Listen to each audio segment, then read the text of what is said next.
అందరికీ. నా పేరు వరుణి. నేను 7వ తరగతి చదువుతున్నాను. నా పాత్ర తుపాకీ రాముడు.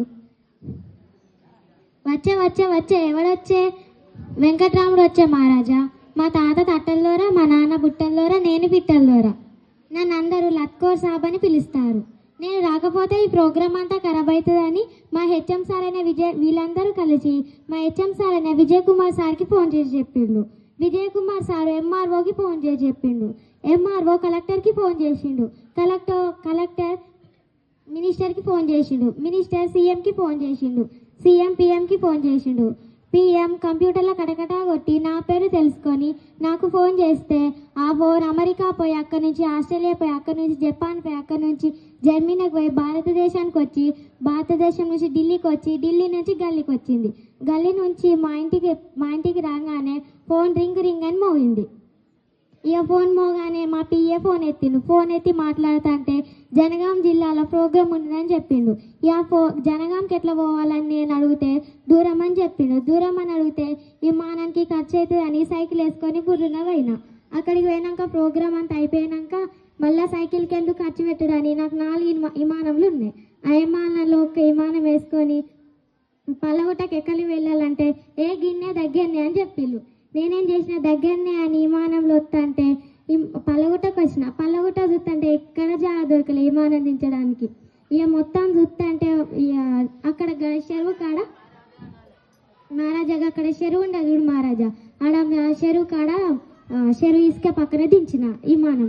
దించగానే అక్కడ ఆ విమానం కాడ దిగంగానే ఆ విమానం ఇసుకలో మునిగింది. నేను దానిలాగా నన్నులాగా, నేను దానిలాగా నన్నులాగా ఈ వేలైంది దాన్ని లాగేసరికి. మహారాజా నేను ఇట్లా మాట్లాడతానని నాకు తక్కువ అనుకోకండి, నాకు మస్తుగా ఆస్తిపాస్తులు ఉన్నాయి. కుక్క నాకిందని తులం బంగారాన్ని వాడేసిన మహారాజా. కూర్చొని తింటే తడకపోతుందని అడక తింటాన్నా.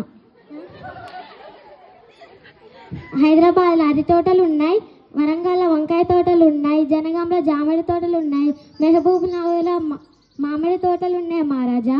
నాకు పిల్లనిస్తానని మస్తు మంది వచ్చిళ్ళు మహారాజా. వాళ్ళందరూ కలెక్టరు, డాక్టరు, కండక్టరు, యాక్టర్లు, ముఖేష్ అంబానీ. మొన్ననే కేసీఆర్ ఫోన్ చేసి కవితనిస్తా అన్నాడు. ఇక నేనే వద్దన్న మహారాజా. ఇక పల్లెటూరి పిల్ల సక్కని సుక్క ఎండిపోయిన నక్క అని పల్లెటూరి పిల్లని నేను పెళ్లి చేసుకున్నా. ఇక పెళ్లి చేసుకోనికి మంచిగా మర్యాదలు వేయాలని అందరినీ పిలిచిన మహారాజా. America, Delhi, Bombay, Australia, Africa వీళ్ళందరినీ పిలిచిన. ఇన్ని దేశాలలోకి వస్తే గిన్నెలలో ఉండి సరిపోదని మంచిగా ఒక షెర్ల తీసుకొని షెర్ల బియ్యం పోసి కింద మంట పెట్టిన. ఆ మంట పెట్టి వండితే అందరూ మస్తుగా తిన్నారు. చింత ఇస్తారు లాకేసి చేస్తే మస్తుగా తిన్నారు బాంచని. వీళ్ళందరికీ మంచిగా మర్యాద చేసిన మహారాజా.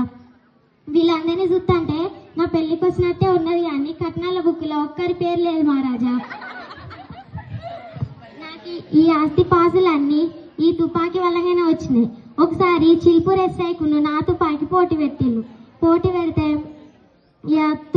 నా తుపాకీ చిల్పూర్ ఎస్ఐ తుపాకీ చెర్ల పడ్డది. చెర్ల పడితే ఎస్ఐ తుపాకీ మునిగింది. నా తుపాకీ మునిగింది. మళ్ళా తేలింది. తేలుడే కాకుండా 5 కిలోల చేపను పట్టుకొచ్చింది మహారాజా. ఇక చిల్పూర్ ఎస్ఐ ఏమన్నాడంటే నీ తుపాకీ నాకు ఇస్తావా అంటే ఇయ్యను పో మహారాజా